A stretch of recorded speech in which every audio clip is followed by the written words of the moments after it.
इंदौर में एक ही दिन में 2 हत्या और एक हाफ मर्डर। सुबह हुई युवक की दिन दहाड़े हत्या के बाद राजेंद्र नगर थाना क्षेत्र में सर्दी खांसी का इलाज करवाने आए 3 बदमाशों द्वारा डॉक्टर की गोली मारकर हत्या कर दी गई। तो वहीं MIG थाना क्षेत्र में भी प्रेमी प्रेमिका के चक्कर में युवक को चाकू मारे गए। इंदौर शहर चाकूबाजी और गोलीकांड से कहीं ना कहीं पुलिस प्रशासन पर भी सवालिया निशान खड़े कर रहा है। इंदौर शहर में सुबह हुई विनोद राठौर नामक युवक की दिन दहाड़े चाकुओं से गोदकर हत्या के आरोपी को पकड़कर पुलिस उसके हाथ पैर तोड़कर मीडिया के सामने पेश कर लीबापोती करती। तब तक शहर में हत्या का दूसरा मामला सामने आया है, जहां रात 10 बजे के करीब राजेंद्र नगर क्षेत्र में एक डॉक्टर की गोली मारकर हत्या कर दी गई। राजेंद्र नगर क्षेत्र के कुंदन नगर में रहने वाले डॉक्टर सुनील साहू को कैंट रोड पर सर्दी खांसी का इलाज करवाने आए बदमाशों ने गोली मारकर हत्या कर दी। बहरहाल additional police commissioner Amit Singh का कहना है कि 3 ही घटना में किसी भी अपराधी के कोई आपराधिक रिकॉर्ड नहीं है। फिलहाल पुलिस ने सुबह हुई विनोद राठौर की हत्या करने वाले आरोपी को कुछ ही घंटों में गिरफ्तार कर लिया है और डॉक्टर की हत्या करने वाले बदमाशों की तलाश की जा रही है। MIG थाना क्षेत्र में चाकूबाजी करने वाले बदमाशों को भी पुलिस ने गिरफ्तार कर लिया है। बहरहाल इंदौर शहर में 2 हत्या और एक चाकूबाजी की घटना इंदौर पुलिस के लिए चिंता का विषय बना हुआ है। परदेशपुरा थाना क्षेत्र में हत्या की वारदात सामने आई थी दिन दहाड़े। पूरे ही मामले में आरोपी गिरफ्तार हो गया। किन कारणों से चलते पूरे हत्याकांड? देखिए क्या है, ये शराब की दुकान पे दोनों ने शराब पी है, आपस में कहा सुनी हुई है और सडन प्रोवोकेशन में जिसकी हत्या हुई है उसी ने ही पहले चाकू दिखाना शुरू किया और उसी के चाकू को छीन के हत्यारे ने उसकी हत्या कर दी है। Then and there police active हुई और कुछ ही घंटों में आरोपी को अरेस्ट कर लिया गया है। सर, एक ही दिन में 2 हत्या, एक हाफ मर्डर। देखिए, एक दिन में 2 हत्याएं या इसमें पुलिस का कोई भूमिका नहीं है। ये सारी जो घटनाएं हैं अगर इन पे आप समीक्षा करेंगे तो ये सडन प्रोवोकेशन है, फर्स्ट टाइमर है, ये कोई ऑर्गेनाइज क्रिमिनल नहीं है और न ही इनका कोई पूर्व इतिहास है। जो दूसरी आप हाफ मर्डर की बात कर रहे हैं, 307 की बात कर रहे हैं, उसमें प्रेमी प्रेमिका का इशू है, भाई आ रहा है और आपस में सडन प्रोवोकेशन हो रहा है, मुँह बात बढ़ रहा है और उसने चाकूबाजी की। देन एंड देयर उसमें भी पुलिस ने अरेस्ट कर लिया, आरोपी जो है हमारी कस्टडी में है। तीसरा मामला जो कल रात का है, राजेंद्र नगर का है, उसमें भी हमारी पुलिस, हमारे DCP साहब लगे हुए हैं और बहुत जल्दी 24 घंटे के अंदर उसका भी हम खुलासा करेंगे। उनको कुछ क्लू मिला है जिस पे वो काम कर रहे हैं, शीघ्र ही उस पर भी पुलिस हत्यारे तक पहुंचेगी और तीनों जो हत्यारे थे वो किन उद्देश्य से आए थे, किन के कहने पर आए थे और क्या उनकी रंजिश थी, इन सब का खुलासा हम करेंगे। जो भी होगा वो जल्द ही DCP साहब प्रेस कॉन्फ्रेंस करके आपको बताएंगे कि कौन से कॉन्सिक्वेंसेस थे जिसमें ये घटनाक्रम को अंजाम दिया, लेकिन 24 घंटे से ज़्यादा टाइम नहीं लगेगा इसके खुलासे में। मंडलेश्वर नगर के जेल रोड पर श्री भिलट देव प्रभात फेरी मंडल द्वारा श्री भिलट देव मंदिर परिसर में परम पूजनीय संत शिरोमणि ब्रह्मलीन संत सियाराम बाबा जी के चित्र पर माल्यार्पण कर सामूहिक हनुमान चालीसा का पाठ कर भजन कीर्तन किया गया। भजन के माध्यम से सियाराम बाबा जी को भावपूर्ण श्रद्धांजलि अर्पित की गई थी। भिलट देव प्रभात फेरी मंडल को 1 वर्ष से अधिक समय हो गया है। प्रभात फेरी की शुरुआत अयोध्या श्री राम भगवान की मूर्ति स्थापना की गई, जिसके पहले से चल रही श्रद्धांजलि कार्यक्रम में प्रभात फेरी मंडल के कनक सिंह पटेल, राजू पटेल, इंदर सिंह पटेल, सोनू श्रीवास, जितेंद्र सिंह पटेल, बलिराम केवट, दिलीप सिंह पटेल सहित मंडली के सभी महिला पुरुष उपस्थित थे।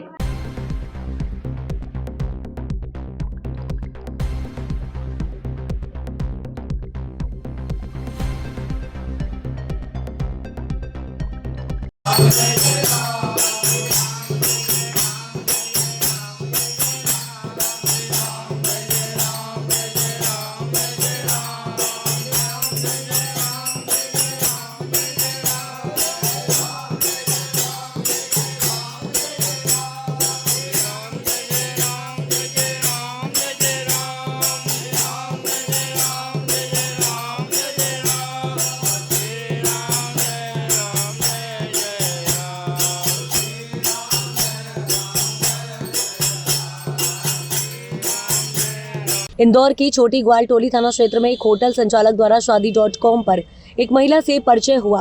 बात शादी तक पहुंची, मगर उसके पहले ही महिला ने अपना रंग दिखाना शुरू कर दिया और होटल संचालक से ब्लैकमेल कर लाखों रुपए ले लिए।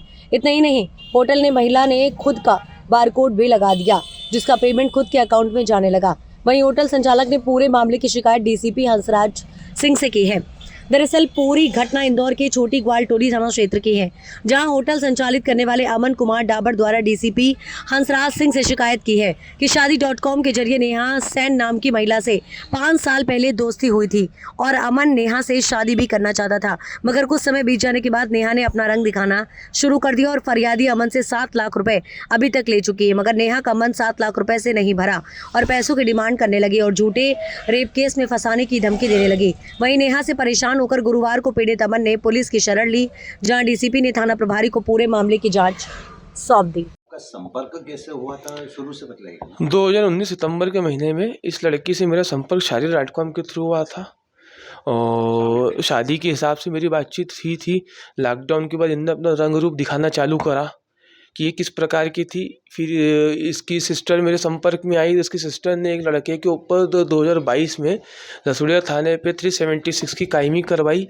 पहले कायमी पे इन लोगों ने करवा के उसको बंद करवा के पहले जमानत आवेदन पे वो आपत्ति ली, दूसरे जमानत आवेदन पे समर्थन दे के जमानत करवा के पैसों का लेन देन करके राजीनामा कर लिया। उसी प्रकार से मुझे इस तरीके से फंसाने की साजिश करती रहती बार बार ये दोनों बहनें मिलके। और अभी जिस लड़की ने जो शादी जिसकी होने वाली जिसकी बहन है उसकी शादी के लिए पैसे मुझसे 5,80,000 की डिमांड करी जा रही है और 1 लाख अर्जेंट में मांग रही बार बार। आपने कितने पैसे दे चुके हैं? मैं ऐसे करीबन 6-7 लाख के समथिंग इसको दे चुका हूँ। मैं पार्टली हमारी जो ट्रांजेक्शन है। इस प्रकार से ठगी की गई है, आपने बताया भी है कि बारकोड लगाती ना, मतलब उसकी अगर ज़रूरत पूरी नहीं हुई या तो काली बकेगी। अगर उसकी बारकोड लगा दिया और उसके पास पैसा आता रहा, वो उसका कोई भी उपयोग कर हमको उससे कोई मतलब जो कैश जो मेरे पास उससे मैं अपना घर चला रहा हूँ। मेरा माता पिता तक को ये होटल पे नहीं आने देती है। आपको पता था कि बारकोड उसने लगा? बिल्कुल, उसने दबाव में आज बड़ा मन इकट्ठा करके मैं आज आवेदन देने में इतना समय सोचा था कि आवेदन दूंगा। मेरे साथ कहीं ऐसा नहीं हो जाए कि मेरे को पुलिस सोचे कि मैं गलत। आज मैं मन इकट्ठा करके सारी चीजें इकट्ठी करके मैं आज पहुंचा हूँ मैं श्रीमान जी के समक्ष। ये कितने समय से चल रहा है? ये करीबन 5 साल से चल रहा है। 5 साल से चल रहा है मेरे। वो आपने शिकायत करी, आगे क्या रुख रहेगा आपका? किस तरीके जो भी प्रशासन मदद कर दे, पुलिस प्रशासन से मदद की अपेक्षा है मुझे। अभी तक आपने कहाँ शिकायत? मैंने अभी डीसीपी साहब के यहाँ करी है और कमिश्नर साहब के यहाँ शिकायत करी है। डीसीपी साहब के यहाँ से टीआई साहब, छोटी क्वालिटी वाले टीआई साहब को अवगत करा दिया। मेरे को उनसे मिलने के लिए निर्देश दे दिया कि आप साहब से मिल के आ जाओ एक बार। मेरा नाम अमन कुमार डावर।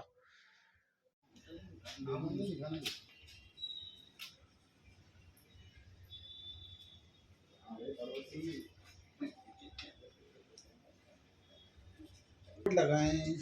ये जो जिस लड़की से जिसके लिए मैंने शिकायत करी आज, नेहा सेन ने बारकोड लगा रखे थे दोनों। ये जो बड़े मुश्किल से बस बार पैसों की मांगने के लिए ही है।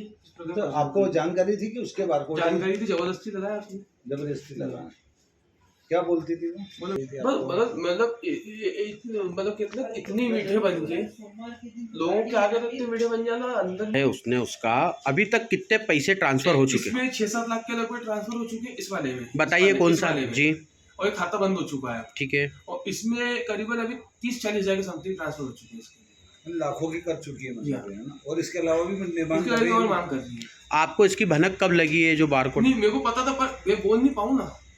पता मेरे को था पर बोलूं तो गाली का तो झगड़े जहाँ इच्छा हुआ बेइज्जत कर देना। तो आप इतना क्यों दब गए थे उससे एकदम? डर है ना कि प्रशासन आज की तारीख में उनकी पहले सुनवाई करेगा ना, क्योंकि सबसे बड़ा हथियार उनके दुष्कर्मी की धारा। आदमी के लिए क्या हथियार? आपसे इसका संपर्क कैसे हुआ? शादी.com के थ्रू हुआ था। शादी करी थी आपने? नहीं, शादी नहीं करी। शादी की बातचीत चल रही थी। शादी के लिए मन था, नहीं शादी के लिए मन था, पर इनने जब रंग रूप सब दिखाना चालू करे उस आपसे धोखाधड़ी कितने की हो गई होगी? कभी 6-7 लाख के समथिंग। अब इसका डिमांड कर रही है अभी, है ना? अभी और डिमांड करते हैं। अब इसका ये जो बारकोड लगा रहेगा अब इसका यूज तो नहीं होता होगा? अभी मैंने हटा दिया। आज बड़ा मन पक्का करके सबको हटा दी चीजों को। इसकी शिकायत आपने कहाँ करी है? मैंने डीसीपी साहब क्या करी है, मैं डीसीपी साहब क्या करी और पुलिस कमिश्नर साहब क्या करी है। क्या क्या आश्वासन मिला? टीआई साहब क्या कुछ आया है? टीआई साहब से मिल के आया हूँ अभी। टीआई साहब ने सब सुन ली है, पक्ष आगे की जांच के लिए उन्होंने आश्वासन दिया है कि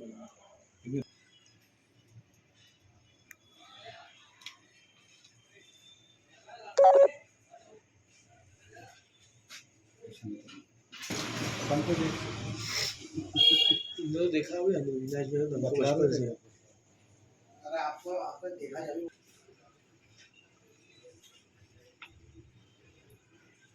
इनका मामला तो इमरान ने ऐसा हंस दिया तो इनको देख दे वीडियो में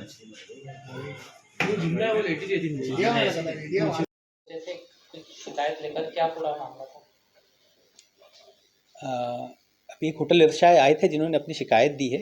उनका पहले से किसी के साथ जो है जान पहचान रही होगी, उस संबंध में अब उनके रिश्ते ख़राब होने पर से उन्होंने शिकायत करी है। तो उस संबंध में जो है वो भी थाना प्रभारी को जो है वो जांच करने हेतु दिया गया है।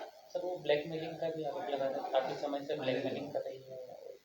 देखिए वो आप लोगों ने जैसे अभी उनसे बात करी होगी तो उनके काफ़ी टाइम से जानकार हैं आपस में, उनका क्लोज फ्रेंडशिप भी रही है और साथ ही साथ में लेन देन भी रही है। तो जो भी तथ्य हैं दोनों पक्षों को सुन के एक बार समझा जाएगा और जो उसमें सही कार्रवाई भी करी जाएगी। तो ऐसा बताया जा रहा है कि महिला 5 से 7 लाख रुपए अभी तक ले चुकी है और ब्लैकमेलिंग कर और पैसे हटना चाहती है। नहीं, किस संदर्भ में ब्लैकमेलिंग हो रही है आप उसको थोड़ा क्लियर करें। रेप के मामले में फंसाने के संबंध झूठे केस में फंसाने के लिए क्यों फंसाना चाह रहे हैं झूठे केस में? ये सभी बिंदु अभी जो है जांच के हैं कि वो कैसे एक दूसरे को, क्या है उनके बीच में, कहाँ से कब से जान रहे हैं, तो पूरे उसका पहले पता किया जाएगा। वो महिला का जो हमारे आवेदक हैं सभी को आमना सामना करवाया जाएगा, जो तथ्य आएंगे उस हिसाब से कार्रवाई होगी। सुमावली विधानसभा में प्रधानमंत्री ग्राम सड़क योजना के अंतर्गत एक डंबर रोड का मरम्मत कार्य किया गया है, जिसमें ठेकेदार और प्रधानमंत्री सड़क योजना विभाग द्वारा एक बड़े स्तर पर घोटाला देखने को मिल रहा है। सुमावली से बड़ौना गांव तक करीब 5 से 6 किलोमीटर लंबी रोड का मरम्मत कार्य किया गया है, जिसमें बहुत ही गुणवत्ताहीन कार्य देखने को मिल रहा है।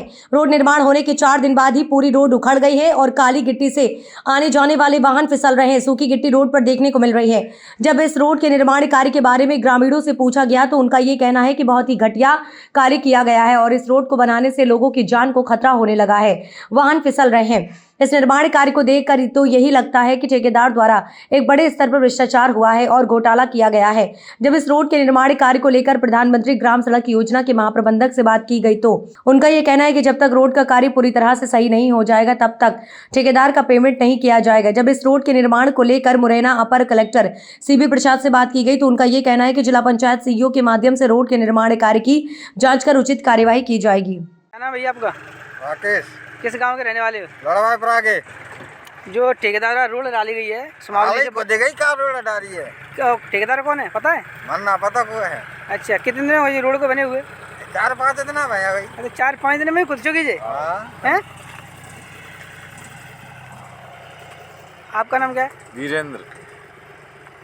किस गांव के रहने वाले हो? लड़वाईपुरा।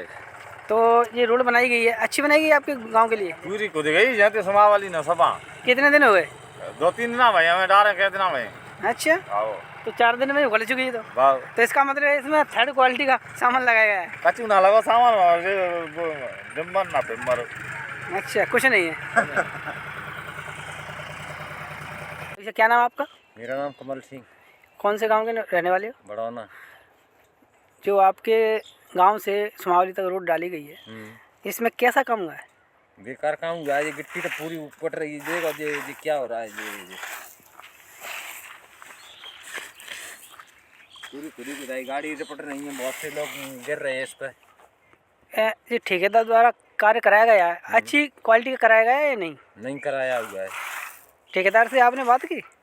नहीं की है, मिले ही नहीं। वे कौन है ठेकेदार? इतना नहीं मुझे पता है। अच्छा, सर, एक सुमावली गांव से बड़ौना गांव तक का एक डाबर रोड द्वारा मरम्मत कार्य किया गया था 10 दिन पहले, जो 4 दिन में सड़क पूरी उखड़ गई है, उसके बारे में आप क्या कहना चाहें? ये आपने ही एक वीडियो दिखाया है। हाँ, दिख रहा है कि वो गुणवत्ता उसकी कॉम्प्रोमाइज़ की गई है। मैं सीईओ जिला पंचायत साहब से रिक्वेस्ट करूंगा, संभवतः वो ब्लॉक के माध्यम से कार्य हुआ है, इसमें जो सुधारात्मक कार्रवाई की जाएगी वो सर ऐसा करने का प्रयास करेंगे। ऐसा गुणवत्ताहीन कार्य हो रहा है, इन लोगों पर क्या कार्रवाई की जाएगी? सीईओ जिला पंचायत साहब से रिक्वेस्ट करेंगे, वो संबंधित के विरुद्ध कार्रवाई करेंगे। सोनकक्ष तहसील में रिश्वतखोरी का भंडाफोड़, तहसीलदार और शिक्षक गिरफ्तार। देवास जिले के सोनकक्ष तहसील में लोकायुक्त की बड़ी कार्यवाही। तहसीलदार मनीष जैन और प्राथमिक शिक्षक जय सिंह परमार 7,000 रुपए की रिश्वत लेते रंगे हाथ पकड़े गए। सोनकक्ष तहसील परिसर में आज लोकायुक्त उज्जैन की टीम ने भ्रष्टाचार के खिलाफ बड़ी कार्यवाही करते हुए तहसीलदार मनीष जैन और प्राथमिक शिक्षक जय सिंह परमार को रिश्वत लेते हुए रंगे हाथों गिरफ्तार किया है। आवेदक रविंद्र दांगिया ने लोकायुक्त उज्जैन के पुलिस अधीक्षक को शिकायत की थी कि उनकी जमीन के नामांतरण के लिए 7,000 रुपए की रिश्वत मांगी। इस शिकायत की जांच के बाद आज डीएसपी सुनील तालान की टीम ने आरोपी शिक्षक को रिश्वत लेते और तहसीलदार को देते हुए रंगे हाथों गिरफ्तार किया। हालांकि तहसीलदार इतने भ्रष्ट थे कि इनकी चर्चा जीडी लेवल पर चर्चा में थी और यही नतीजा रहा कि तहसीलदार जैन को रिश्वत लेते गिरफ्तार किया है। डीएसपी तालान ने बताया कि शिकायत सही पाए जाने पर आज हमने तहसील परिसर में ट्रैप करवाई कि दोनों आरोपियों को रिश्वत की रकम के साथ पकड़ा गया है। आगे की जांच जारी है। ट्रैप कार्रवाई में लोकायुक्त उज्जैन के डीएसपी सुनील तालान, राजेश पाठक, निरीक्षक हिना डाबर और उनकी टीम ने महत्वपूर्ण भूमिका निभाई। सोनकक्ष में हुई इस कार्यवाही ने एक बार फिर यह साबित किया कि भ्रष्टाचार के खिलाफ लोकायुक्त कितनी सख्ती से काम कर रही है। आम जनता से भी अपील है कि वे भ्रष्टाचार के खिलाफ आवाज उठाएं। अधिकारी कर्मचारी पर कार्रवाई की गई इसमें। एक आवेदक है रविंद्र पिता सज्जन सिंह दागिया।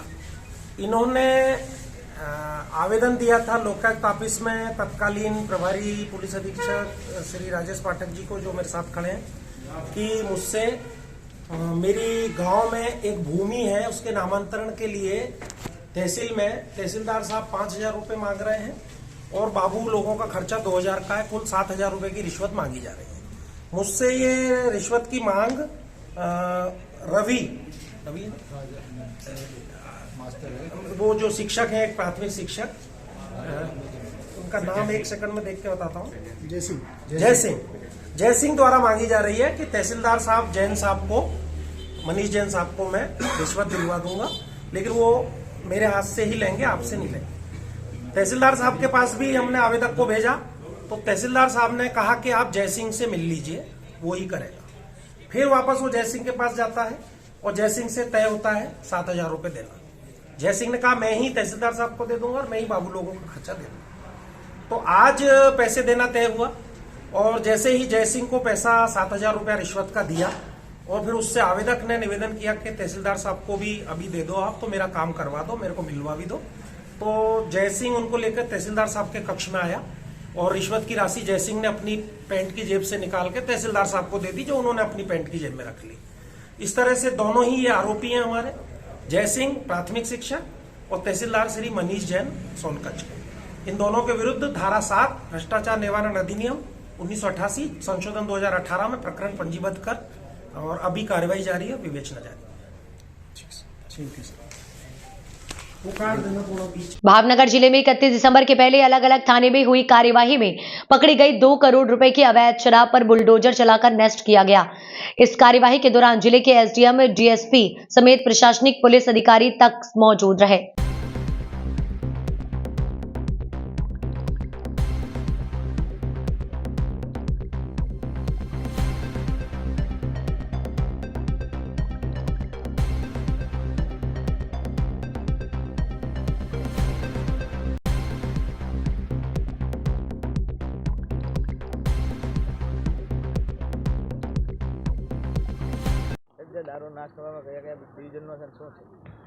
આજે માનનીય એસડીએમ સાહેબની અધ્યક્ષસ્થાને ભાવનગર વિભાગના જે 8 પોલીસ સ્ટેશન છે, જેમાં Nilambag, Ghogha road police station, Gangajaliya police station, Bortalav police station, Bharatnagar, Ghogha police station, Vartej police station અને વેરાવદર ભાલ પોલીસ સ્ટેશન હેઠળના જે પોલીસ દ્વારા જે ગુના દાખલ કરેલા તેને ગુનાના અનુસંધાને નામદાર કોર્ટમાંથી હુકમ મેળવી, રોહિનાશના હુકમ મેળવી અને આજે માનનીય એસડીએમ સાહેબના અધ્યક્ષસ્થાને એક ટીમ બનાવી આજે આશરે 2 કરોડ રૂપિયાનો પ્રોહી મુદ્દામાલને નાશ કરવાની કાર્યવાહી હાલમાં ચાલુ છે, જેમાં 1 કરોડ અને 90 લાખ જેટલો જે છે પ્રોહીનો જે દારૂનો જથ્થો અને 10 લાખ કિંમતનો બિયરનો જથ્થાનો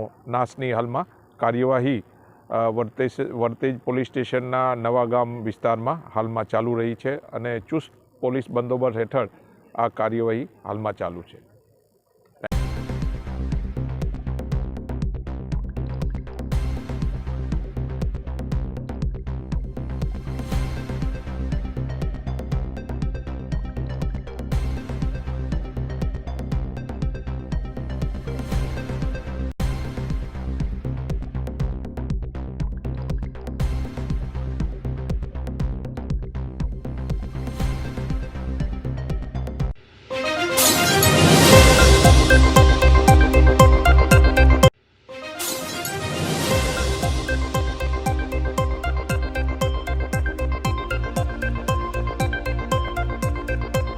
इस वक्त की बड़ी खबर आ रही है मुरैना से।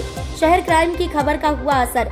जौरा जेल रोड का इंजीनियर के द्वारा किया गया आज निरीक्षण करने पर इंजीनियर द्वारा बताया गया ठेकेदार का रोका गया पेमेंट। जौरा जेल रोड की शहर क्राइम न्यूज चैनल द्वारा खबर दिखाई गई थी, जिसका आज इंजीनियर एसपी श्रीवास्तव द्वारा निरीक्षण किया गया। निरीक्षण में इंजीनियर ने बताया कि रोड सही डाली गई है, लेकिन रोड 150 मीटर डालनी थी, लेकिन ठेकेदार द्वारा 200 मीटर ज्यादा डाल दी गई है, जिसको लेकर स्थानीय लोगों ने शिकायत की। वहीं इंजीनियर एसपी श्रीवास्तव का कहना है कि पुरानी सीसी रोड जो खराब थी उस पर डांबर रोड होनी थी, लेकिन ठेकेदार द्वारा जो नई सीसी रोड थी उस पर भी डांबर कर दिया था, और जो एक्स्ट्रा डांबर किया गया है उसका ठेकेदार को पैसा नहीं मिलेगा, जितना एस्टीमेट में था वही मिलेगा। वहीं शिकायतकर्ता केदार सिंह यादव ने बताया कि आज इंजीनियर एसपी श्रीवास्तव निरीक्षण करने आए हैं। उन्होंने सारे जो इस रोड को लेकर भ्रम थे वह दूर किए हैं। इसमें जो शासन का पैसा ठेकेदार व्यर्थ में लेना चाह रहा था अब वह नहीं मिलेगा, और जो रोड एस्टीमेट में थी वह सही बनाई गई है और उतना ही पैसा ठेकेदार को मिलेगा। भैया क्या नाम है आपका? मेरा नाम केदार सिंह यादव है। आपके द्वारा ये जेल रोड पर शिकायत की गई थी। हाँ जी, मैंने पहले शिकायत की थी। हाँ।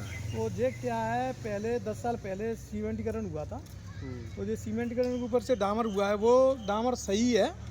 वो क्या है, गलत फहमी की वजह से हमने क्या है उसकी शिकायत की थी, जो 6 महीने पहले सीसी हुई थी। हाँ।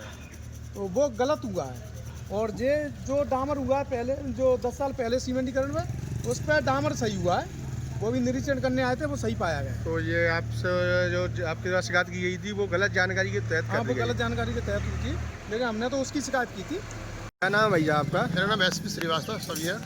आप यहाँ जेल रोड पर आए हैं निरीक्षण करने। निरीक्षण में आपके द्वारा क्या पाया गया? एक शिकायत पाई गई थी जिसमें संबंधित द्वारा संयुक्त रूप से निरीक्षण किया गया और उनको बताया गया कि वो उससे संतुष्ट है। भ्रमितपूर्वक शिकायत की गई थी, चूँकि उनकी शिकायत मूल थी कि सीसी जो पूर्व बनी थी कुछ समय पहले उस पर डामर किया गया था। चूँकि पुरानी सीसी पे डामर का प्रस्तावित था करने के साथ साथ में जो टुकड़ा 100 मीटर का बचा था वो मेन MS रोड को जोड़ता था, तो ठेकेदार के मुनीम द्वारा यह जानते हुए कि डामर को डामर से मिलाना, इस भ्रमित में रहकर उसने वो कार्य कर दिया है, जबकि उस पर नहीं करना था, जिसको मैंने उस पूर्वक ठेकेदार को मुनीम को बता दिया था आपके द्वारा ये गलत कार्य किया गया, गलती से ये काम हो गया है, इसका भुगतान आपको नहीं दिया जाएगा। इसलिए शिकायतकर्ता अब आपके निरीक्षण से संतुष्ट है? शिकायतकर्ता संतुष्ट है और जो भी समस्या थी सभी प्रकार के सभी लोग संतुष्ट हैं। एक और बड़ी खबर आपको बताते चले, जिला प्रशासन की बड़ी कार्यवाही। इमामबाड़े पर चली प्रशासन की JCB, तहसीलदार की मौजूदगी में हुई कार्यवाही। शहर के नौशराबाद इलाके में मुस्लिम समाज द्वारा किए अतिक्रमण को हटाया गया। मौके पर भारी पुलिस बल रहा तैनात।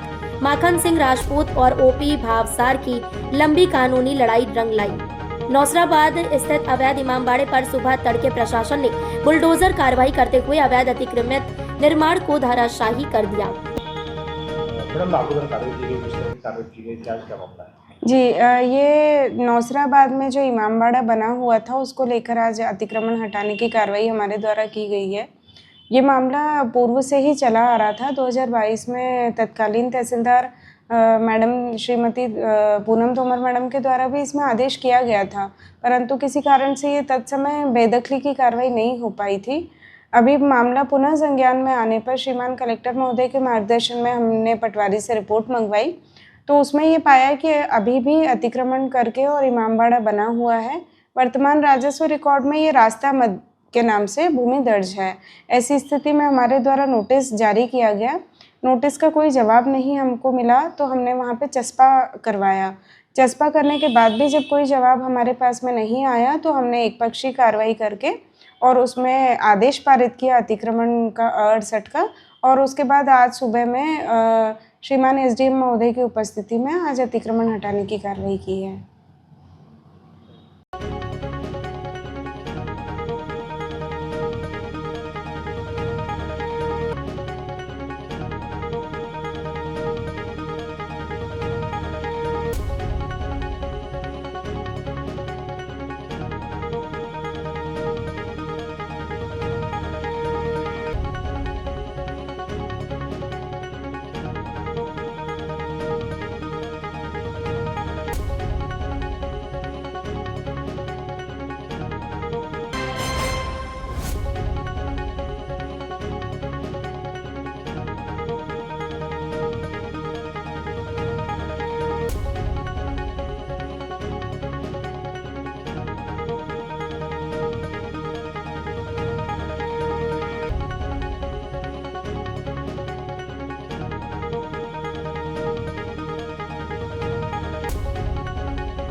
अगली खबर मुरैना से। प्रेमिका के पति की हत्या कर दी प्रेमी ने। मारपीट में बेहोश होने के बाद फेंक दिया था पगारा डैम में। जौरा थाना पुलिस को 6 दिवस के बाद 26 दिसंबर को पानी में तैरता मिला शव। थाना सराय छोला पुलिस ने किया मामले का खुलासा। मृतक चरण सिंह कुशवाहा निवासी जराह थाना सराय छोला को आरोपी संजय कुशवाहा निवासी नयापुरा थाना जौरा ने बुलाया था। मुरैना बाइक से पगारा बांध पर ले जाकर की मारपीट। पीड़ित परिजनों ने थाना सराय छोला पुलिस से चरण सिंह के गुम होने की दी थी सूचना। पुलिस ने 19 दिसंबर को गुम इंसान की थी दर्ज। जांच के दौरान मृतक की पत्नी और प्रेमी के बयानों में हुआ संदेह। मृतक की पत्नी और आरोपी संजय कुशवाहा एक ही गांव के नयापुरा थाना जौरा के हैं निवासी। पुलिस की पूछताछ में दोनों आरोपियों ने विवाह से पूर्व से आज तक के प्रेम संबंध को स्वीकार किया है। आरोपी संजय ने मृतक चरण सिंह को दिया था 1.5 लाख रुपए उधार। वापस किए जाने पर दोनों में हुआ था विवाद। पुलिस ने आरोपी संजय तथा उसकी प्रेमिका को किया गिरफ्तार। मामले की तह तक जाने के लिए पुलिस कर रही है पूछताछ। इसमें सराय छोला थाना क्षेत्र अंतर्गत एक गुमशुदगी जो कायमी हुई थी 19 तारीख को, उसमें जो आरोपी का जो मृतक है उसके भाई रामचंद्र कुशवाहा के द्वारा एक गुमशुदगी दर्ज कराई गई थी कि मेरा भाई चरण सिंह का पता नहीं चल रहा है। उस गुमशुदगी के आधार पर सराय छोला थाना द्वारा जो है गुमशुदगी दर्ज कर आगे विवेचना की गई। उसके बाद चूँकि गुमशुदगी का हमारा एक सेटअप होता है कि सभी थानों में वायरलेस होता है, सभी जगह सूचना दी जाती है। इस टाइप का, इस हुलिये का व्यक्ति, इस तरह का व्यक्ति कहीं कोई पाया जाता है तो थाना सराय छोला में गुमशुदगी दर्ज है, कृपया शेयर करें। उसी तारतम्य में थाना जौरा को एक बॉडी रिकवर हुई पगारा डैम से होती हुई वहाँ पहुँची थी, तो वो जानकारी शेयर की गई। उसके आधार पर उस बॉडी को तस्दीक और रिकवरी कराई गई, घर वालों से पहचान कराई गई। उस तस्दीक के आधार पर आगे जो है उसमें PM कराया गया, जिसमें क्लियर कट उसमें पता चला कि ये पानी में डूबने से मृत्यु न होकर हत्या का मामला है। उस पर से थाना सराय छोला में हत्या का मामला दर्ज किया गया, आगे की विवेचना की गई। उस आधार पर मालूम चला कि जो मृतक है उसकी पत्नी मीना कुशवाहा और उसका जो पूर्व प्रेमी संजय, उन दोनों के द्वारा इस हत्या को घटना को कारित किया गया। उन दोनों को पुलिस द्वारा गिरफ्तार कर लिया गया। इसमें अभी हम आगे जांच करें। इन्होंने मर्डर कौन सी जगह किया था, उसका किस तरह से ले गया? ये पगारा डैम पे एक्चुअल में 19 तारीख को इसके बर्थडे था बच्चे का, तो इसने बात हुई थी, दोनों चूँकि पूर्व परिचित थे, ऐसा भी नहीं अज्ञान अननोन थे, तो वो उस कारण से मुरैना आ गया था। मुरैना से फिर इसको मोटरसाइकिल बिठा के पगारा ले गया। वहाँ उसके हल्की सी चोट सर में छोड़ दी गई, सब घायल हो गया और उसके बाद उसको पानी में फेंक के मर्डर कर दिया।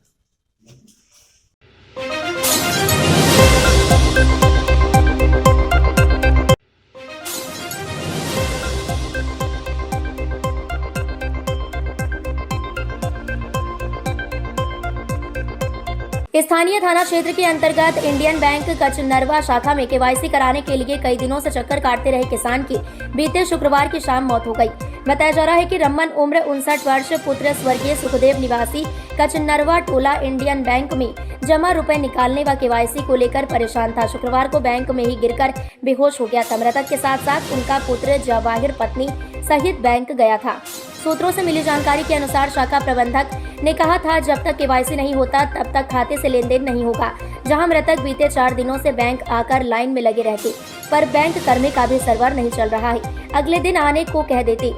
ऐसे ही दिन 3 बीत गया पर इनका KYC नहीं किया। शुक्रवार को बैंक परिसर में ही अचानक अचेत होकर गिर गए, जिसे देख बैंक कर्मचारी ने कहा तुरंत यहां से लेकर जाओ, नहीं तो हम लोगों को आफत में डालोगे। लोगों की माने तो बैंक कर्मियों के अंदर मानवता नहीं दिखाई दिया।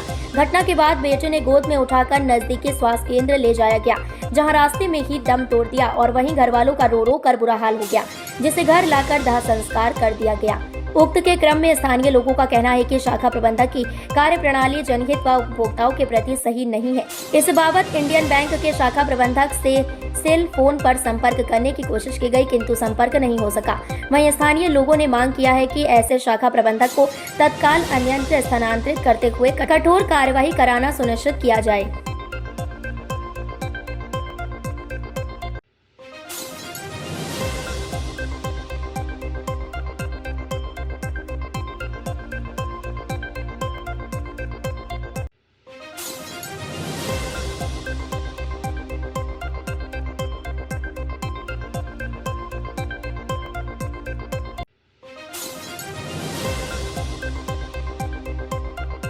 और अब अगली खबर मुरैना से आ रही है। अम्बाहा में नारी सशक्तिकरण के लिए उन्हें आत्मनिर्भर बनाने में एवं अपने काम स्वयं करने में ड्राइविंग लाइसेंस एक अहम कड़ी साबित होता है। इसलिए निःशुल्क ड्राइविंग लाइसेंस शिविर हर ब्लॉक स्तर पर समाज सेवी और संस्थाओं की मदद से आयोजित किए जा रहे हैं। इसी के अंतर्गत आज अम्बाहा में आचार्य आनंद क्लब के सहयोग से शैक्षणिक संस्था ब्राइट कैरियर एकेडमी में विशाल शिविर आयोजित किया गया है, जिसमें 274 बेटियों महिलाओं ने लर्निंग लाइसेंस बनाने के लिए आवेदन किया है।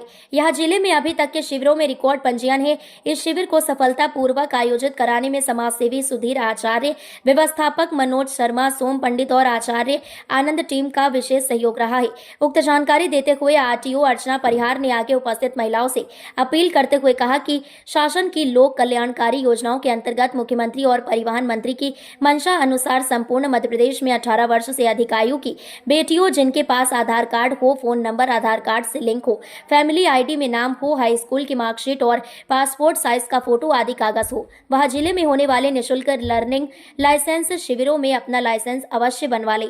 उन्होंने जानकारी देते हुए कहा कि इस लर्निंग लाइसेंस शिविर में बनने वाले सभी लर्निंग लाइसेंस धारी बेटियों के स्थायी परमानेंट ड्राइविंग लाइसेंस भी निःशुल्क बनेंगे, जिसकी प्रक्रिया 1 महीने बाद शुरू होगी। इसमें भी बेटियों को अम्बाहा से मुरैना आरटीओ ऑफिस तक लाने ले जाने में समाजसेवी सुधीर आचार्य और उनकी आचार्य आनंद टीम ने आवागमन की निःशुल्क जिम्मेदारी उठाने का निर्णय किया है। शिविर में रविशकांत कटारे, अरविंद माहौर, आनंद तोमर, महेंद्र सकबार का मुख्य सहयोग रहा।